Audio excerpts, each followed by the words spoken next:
This program is rated PG. It contains themes and scenes which may not be suitable for very young audiences. Parental guidance is advised. Be advised that the views and opinions of the hosts and guests do not reflect those of the station.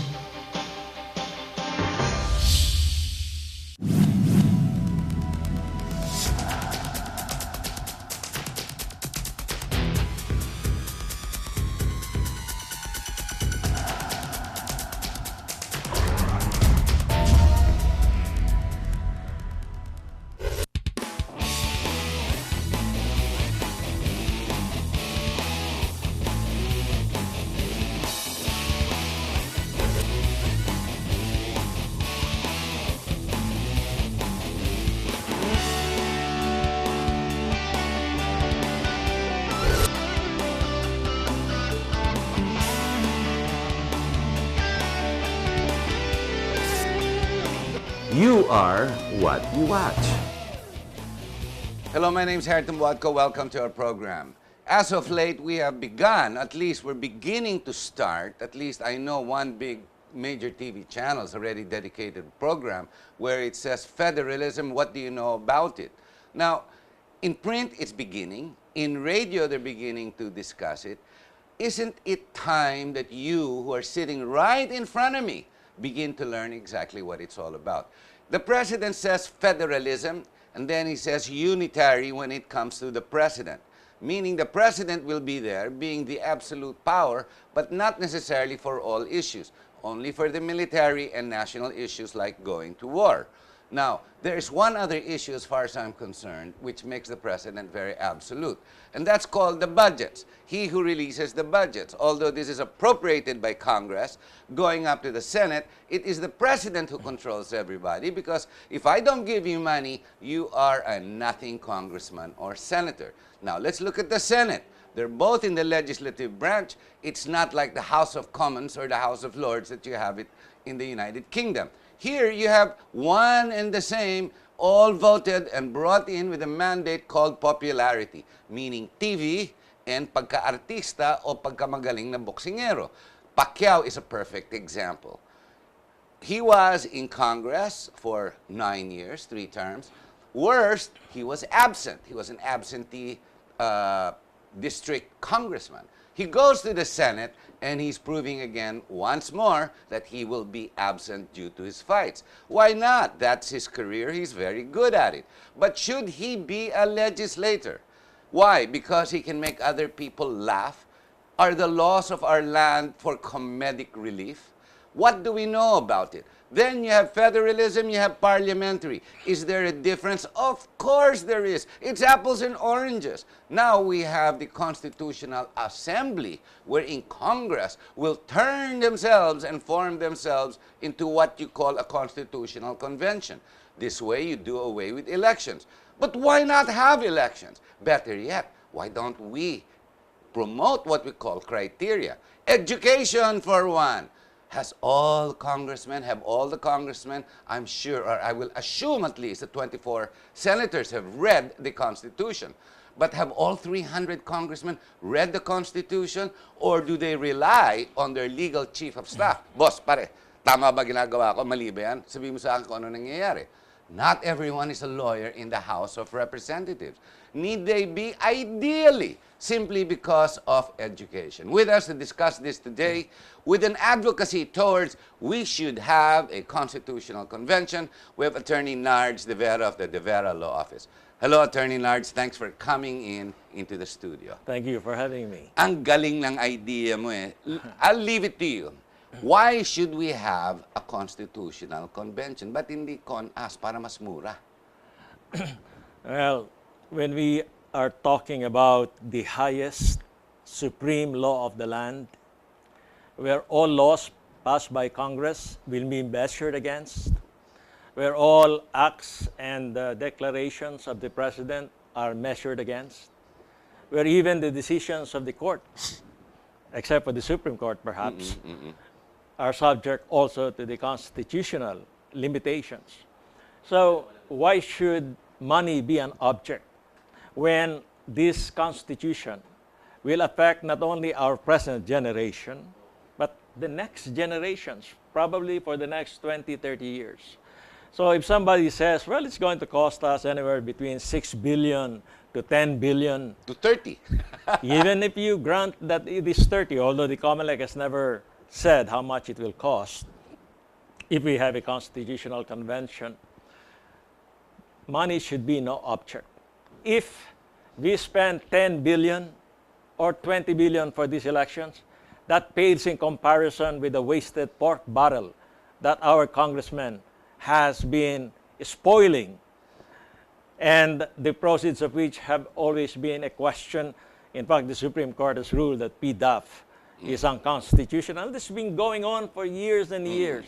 So I think the monetary consideration should be no factor at all. But what is the main argument for CONAS? Is it simply because of budget? It seems the president has been pushing and rationalized, let's switch to Constitutional Assembly para makamura. But aside from budget, why shouldn't we have a CONAS? Because if we leave it to Congress, see, there are three ways of amending the Constitution. One is what we call the CONCON, which is the Constitutional Convention, where the delegates are elected by the people. You can do it by Constitutional Assembly, where instead of the CONCON, all our congressmen and all our senators sit as constitutional delegates. So they need a 3/4 vote of both Majority houses. talaga. It's more than majority More because than it's majority. 3/4. The third way is what you call the People's Initiative. But the People's Initiative usually is limited only to one or two or a few amendments. And it's a very expensive, very difficult process for those who would like to push for it. We because tried you it. don't get government subsidy. If you advocate for a constitutional amendment, you have to do it through your own resources. So why CONCON instead of CONAS? I think not only because the Constitution is the highest law of the land, and therefore all sectors of society must have a say on it. Prioritize. Yes, it should not be limited to our congressmen and senators. They don't have an exclusive monopoly of political wisdom of what is good for our country. More importantly, I think, is that there is a conflict of interest. There you go. Now we're getting to the meat of the subject. Yeah. Please elaborate. A conflict of interest exists if Congress is left alone to decide what kind of constitution we're going to have. They can introduce particular amendments to our Constitution. For example, they can just tackle the economic aspect and not touch the judiciary and not touch the congressional power, not touch the executive power. That's completely up to them. Now, how do you expect Congress, if they were to decide the amendments, to make changes in the Constitution that would diminish their political power? You don't do that. Simple. It's human nature. Yes. You do not expect Congress, for example, to make it easier for the people to recall them, so that even if you are a sitting congressman or a Safe ka na. senator, you could, by a vote by the people, be recalled. Because right now, only local executives can be recalled. Governors, mayors. Mayors. But not But Congress, Yes. in allowing for a recall, chose not to include themselves. Okay. Furthermore, if we go in history, within the context of the last 30 years, or to be precise, 26 years, Congress, despite the clamor of the people, will not move, will not budge. The 1987 Constitution mandated Congress to pass a law against political dynasty. Under the provision of Title II of Article 26, under the state policies, it says there, the state shall guarantee the access of the citizens to public office. And therefore, Congress must pass a law against political dynasty, because political dynasty gives a decided advantage, not only in terms of power, but in terms of money, in terms of name recall, in terms of patronage, in the appointment to different political offices, the favors given to vested interests in the economic sector, the power to please the taipans that can donate hundreds of millions of pesos towards their campaign. Congress has refused to pass for the past 26 years since 1987, the anti-dynasty law. Now, it's a perfect example of Congress not enacting any law that will diminish their power. So if we let them decide the changes in the Constitution, I am not confident that Congress will pass any amendment that will not only diminish, but will clip their powers. In fact, I anticipate that they will see to it that their powers are enlarged. That's human nature. To be the devil's disciple here, the congressmen are the direct representatives of the people in a democratic process called the election, a free election which many of us, well, we criticize, saying that the COMELEC has given in to a foreign company to steal the elections, especially in the case of the Vice President versus Bongbong Marcos, and a lot more going down the line. I still wonder how De Lima got in there into the Senate. I have gone through the process myself, trying to get myself into becoming a representative, only to realize, other than the powers of the COMELEC to steal the election through the Smartmatic, there is called the real representation of the democratic exercise where the people actually vote. And they vote for the oligarchs and, name recall, the artistas. In a democratic process, the majority should win. But what happens when we have the majority to be inutil or to be lacking, left wanting, in that responsibility to be the real, true body politic? There is a lack of education, there's a lack of care, and like, for example, Southern Ilocos, the Singsons, the dynasty of the Singsons. I mean, they took out the congressman, the son of the governor, who was caught doing drugs, only to be recalled or taken out by the Ethics Committee of Congress to be replaced by his younger brother, another Singson. What happens when you have the mandate is given freely to the majority of a given representative area, but decide to always choose the wrong people? Example, ergo, is Pacquiao in General Santos. Well, it's because the Constitution allows that. Now, for example, in the amendment of the So this is the whole thing. This is why we have to change That's the why Constitution. we have to change the Constitution, because the Constitution says you can run for public office, you can be a voter for as long as you're a Filipino citizen, for as long as you can read and write. Yun lang, no? That's all. So in other words, kung i-discuss to sa Constitutional Convention, at least itatalakay nila criteria. Yes. Ano kaya, no? Mas maganda. Kung taxpayer ka, kung hindi ka taxpayer, hindi pwede. But then again, we're all taxpayers because of the VAT. Yes. One of the common complaints of our people is that our voters end up not voting for the ideal candidate because in the first place, they have no choice. Oo nga eh. They have no choice because those who run are people who have the means to run. You know, in politics, money does not guarantee victory. There are many rich people who run for president's position, who ran for Congress, who ran for Senate, and they lost, even if they have the money over all their rivals. But in politics, the absence or lack of money guarantees defeat. Correct. Correct. So, how do we overcome that if we were to have a constitutional convention? Well, we will again vote delegates. Di mga pinsang kapatid, asawa ng mga dynasty at oligarkiya for now, will be the same delegates.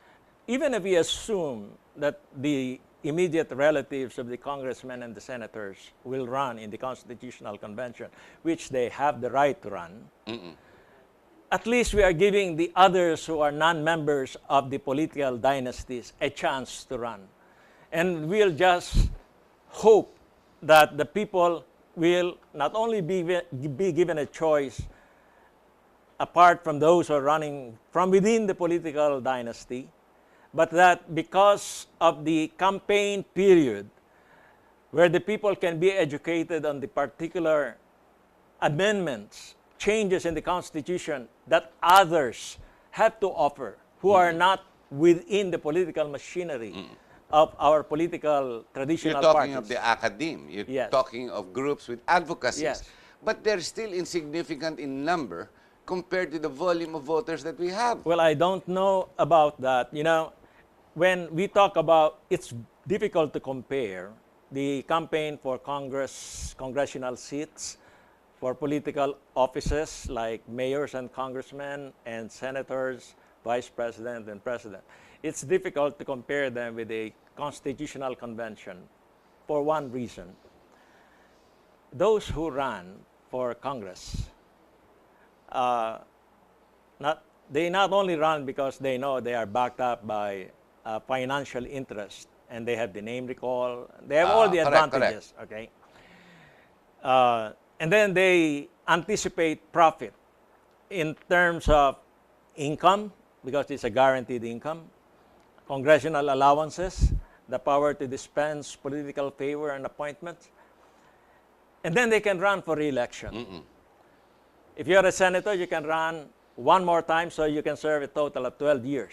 And then for the presidency, every senator thinks he's going to be president. So that the senator has a reason to invest so much money because he knows that he can recover.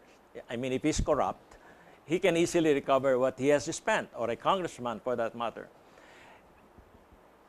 A constitutional delegate serves only for one term Yeah. and for a limited period of time.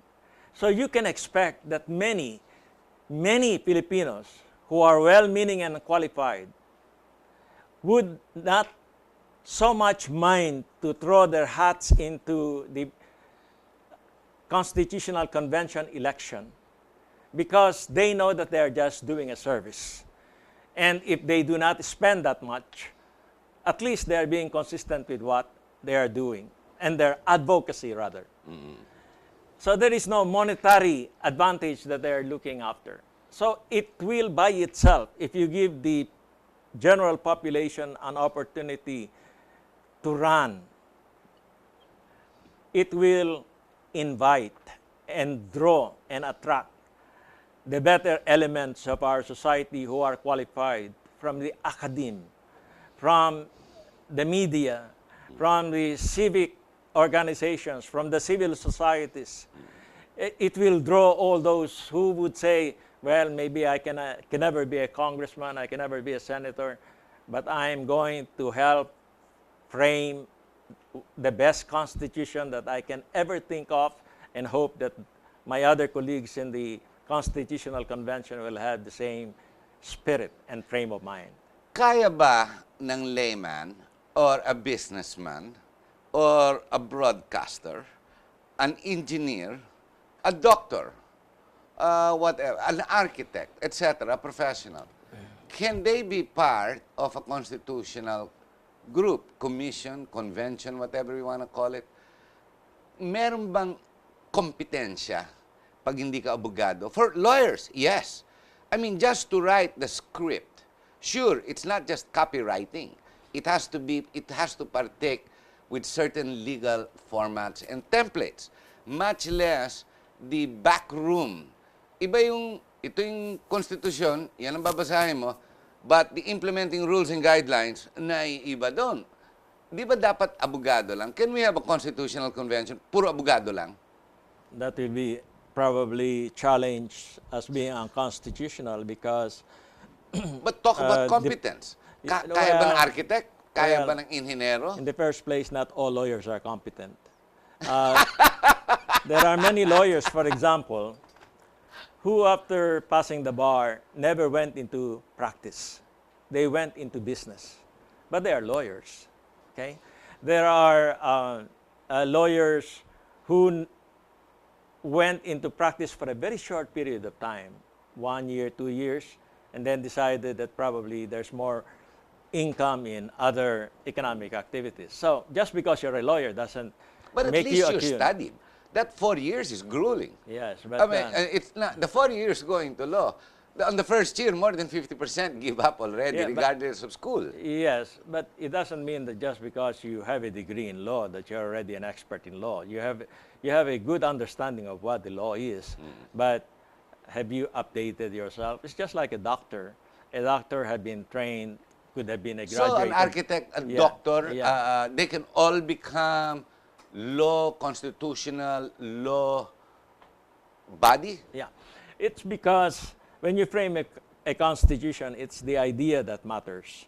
Crafting the language, you can leave that to the drafting committee. They create different committees, and they are the experts.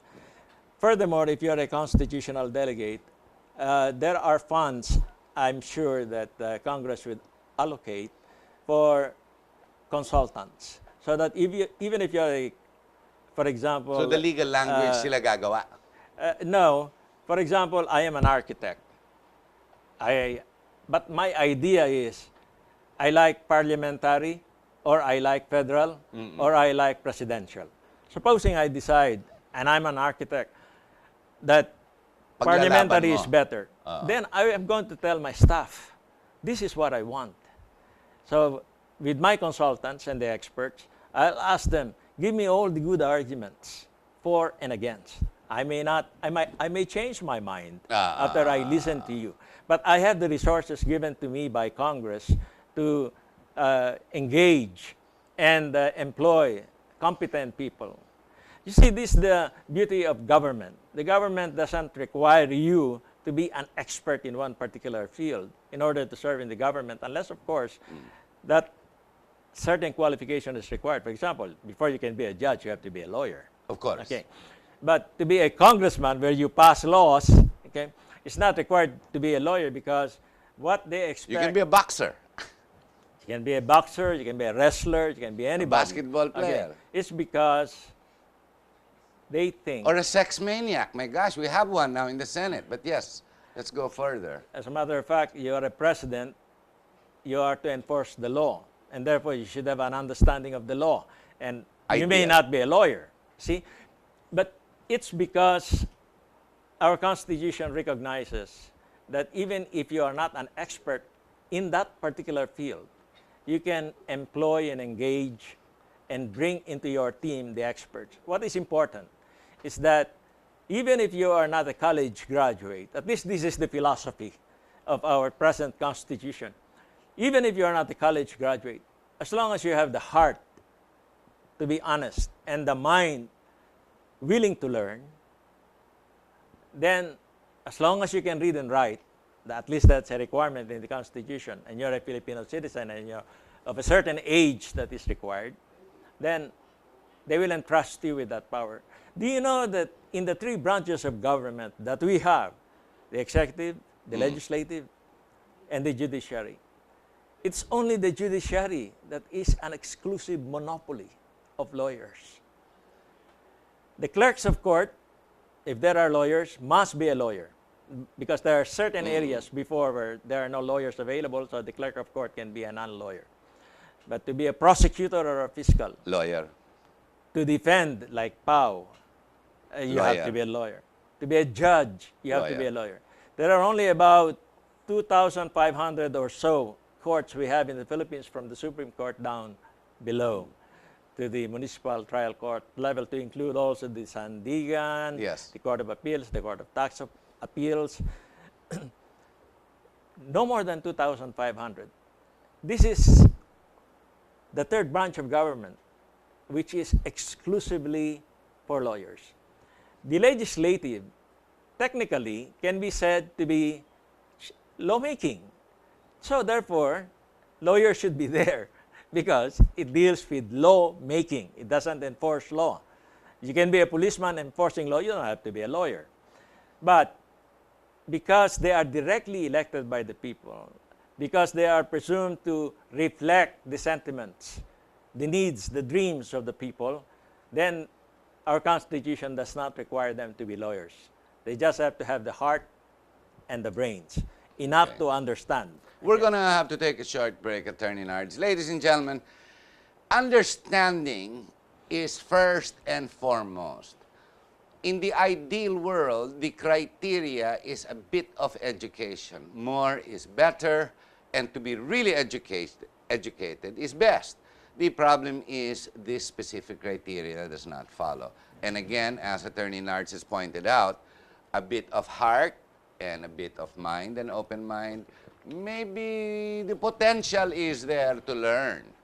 But the aggregation of education with the wrong heart, with the wrong directions, with what we call the drained heart because the pocketbook in the lower part of the body asks for more, is where everything goes wrong. Stay with us. We'll be right back, and we will jump into an advocacy that is now promoting we should have a constitutional convention. Stay with us. We'll be right back.